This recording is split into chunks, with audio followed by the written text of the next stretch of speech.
Ang bongga ng third night ng Sarili Nating Mundo, concert ni TJ Monterde sa Araneta Coliseum noong Lunes.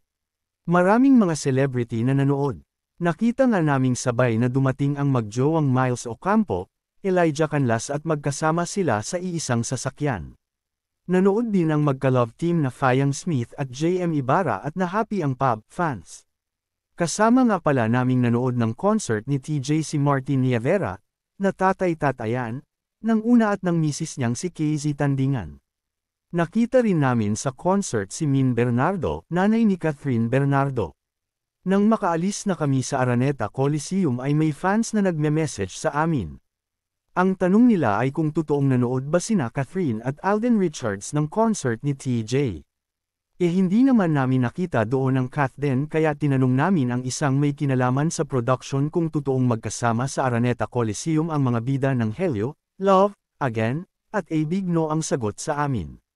Wala sila sa concert ni TJ. Si Mommy Min lang ang nanood, chika ng taong tinanong namin. Naku, nakita lang sa Araneta Coliseum si Mommy Min at nakagawa na kaagad ng fake news ang ibang mga Delulu fans ng Kathden.